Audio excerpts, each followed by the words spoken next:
Welcome to the Virtual Strategic Solutions Virtual Reality Simulation System.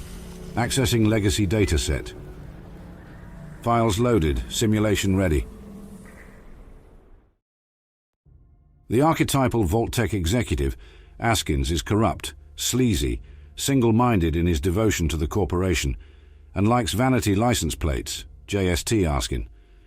Before coming over to Vault-Tec to oversee operations in Southern California, he spent a decade working at West Tech as part of their product management team.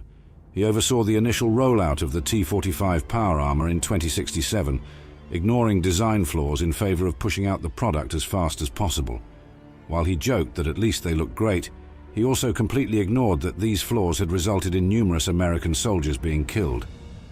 After leaving West Tech, he switched from product management to human resources research at Vault-Tec, pursuing what he called workflow optimization of management timelines based on the principle of destroying the competition by outlasting them. Bud's competence was unquestionable. His social skills very much were, as he routinely failed to identify social cues, such as boasting about the T-45 to Cooper Howard, a veteran who witnessed the power armor fail and kill his comrades in arms. Undeterred, he consistently tried to buddy up with Howard, despite the actor detesting him. He also continued to work with Howard's wife, implementing the Societal Preservation Program, or rather its subversion, the Grand Vault experiments. While Barb told her husband that she was only reluctantly working with Askins, in reality, she was one of the main architects of the experiment.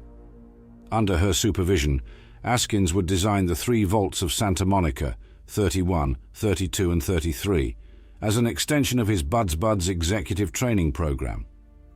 Reasoning that trying to save a failed nation was a doomed prospect, Askins outlined a plan to keep Vault-Tec alive using the network of vaults for an eugenics program. This program involved mixing graduates of Buds, kept in cryonic suspension at Vault 31, with the dwellers of 2 other vaults acting as breeding pools for his Buds to create a class of supermanagers to inherit the wasteland after the inevitable Great War. Bud would become the overseer of Vault 31 and secretly the mastermind behind the events in all 3 vaults, implementing the project over the next hundreds of years by having his brain extracted and placed in a robotic shell. Rather than a full-sized robo-brain, he elected for a small rechargeable platform described as a roller brain, or brain in a Roomba.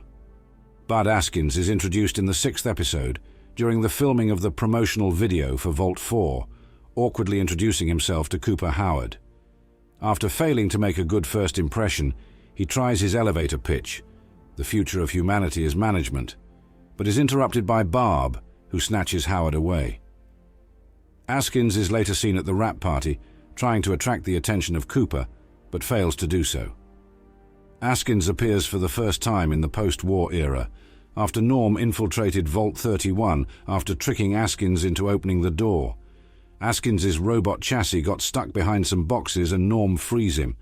After an initial scan, Askins realizes that Norm is only half Hank and tries to sedate Norm, who easily evades the chassis' built-in syringe by simply stepping back.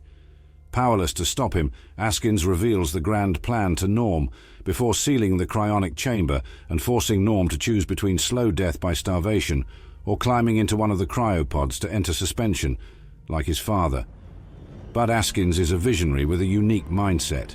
He believes that the ultimate weapon of mass destruction in the world is time, and using that mindset, they can beat all competition that stands in the way of Vault-Tec. He strongly believes in management and its key role in the future of humanity. Bud is also known for his overwhelming personality, which Cooper, another character from the show, experiences when he meets Bud for the first time.